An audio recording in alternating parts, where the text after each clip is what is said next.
Now we need to know what to do when we are feeling a little ill, and sometimes you just need those comfort foods, those comfort soups. That's why Chef Claire Tansey is here. Thank you, guys.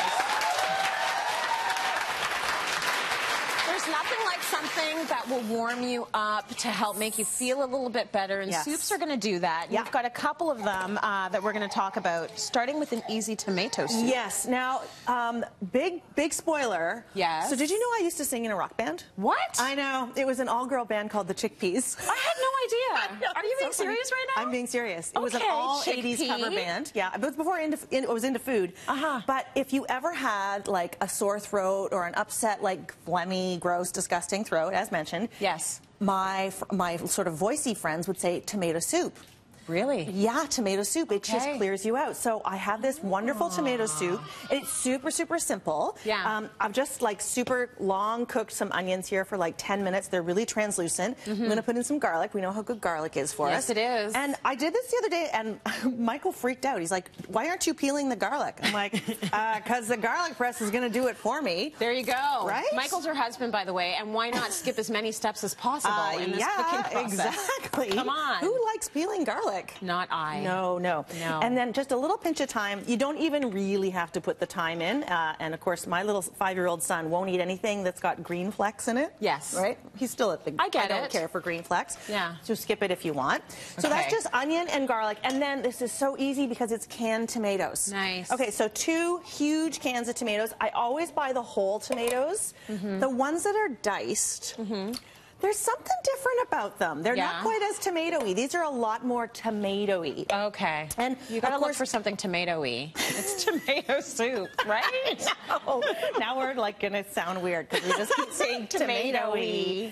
And this is vegetable broth. Now I don't make my own vegetable broth. I just buy it. That's okay. I really like the bought stuff because it actually has a kind of a tomatoey, oniony flavor. Yes. I have said it again. I know. Tomatoey. Okay. We're owning it. So that's going to just cook up for about 15 minutes. Yeah. And then get out the pureer. Yeah. And it's done. Amazing. Okay, so I'm just going to, like, okay, imagine you quickly puree it. You don't need to see me puree that, but very easy. And then Bryce was saying, you know, you avoid dairy when you are kind of phlegmy. So super true. So add cream if you like. Yeah. Don't add cream if you don't like. Fair enough. It's one of those things, like add a couple of tablespoons full. And if you're really back with dairy, how about some little cheese toasties to serve with it with your tomato soup, right? That's the best. That's a good time. A little bit of bread is always a good thing. Oh my gosh. That's my philosophy in life. I love bread. Me too. Bread is my hobby. So good. Now, the great thing about tomato soup, of course, it's acidic and it's also really high in vitamin C. Right. So really good. But again, if you're just not feeling like anything, why not just have tomato soup? Why not have tomato soup? Okay. So it's really going to help the throat. You need to Instagram a Throwback Thursday of this group you were a part of. I'm still stuck on that. I used to dress up like Pat Benatar. Oh my gosh.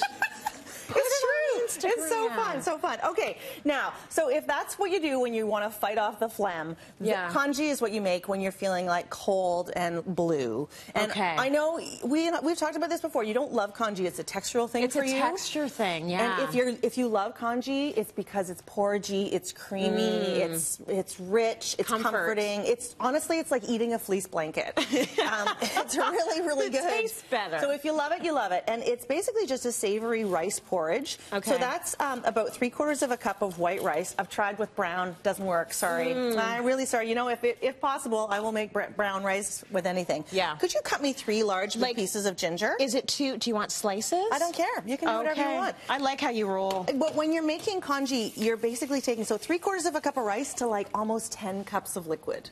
Oh. So it's really liquidy. Okay. And I use half water and half chicken broth. And if I don't have my chicken broth in the freezer, sometimes I don't, you know. I use the stuff that's just from a concentrate. It's made from real chicken. It has this beautiful yellow color. Yep. That's fine. Which really reminds me of being a kid. My mom used to make chicken noodle soup and put an ice cube in it for me. Oh, that's my God, sweet. it was the most comforting thing in the world. So that's such a mom move. I love it. It's such a mom move. And I'm going to put the ginger in there, very nicely chopped. Tracy Moore.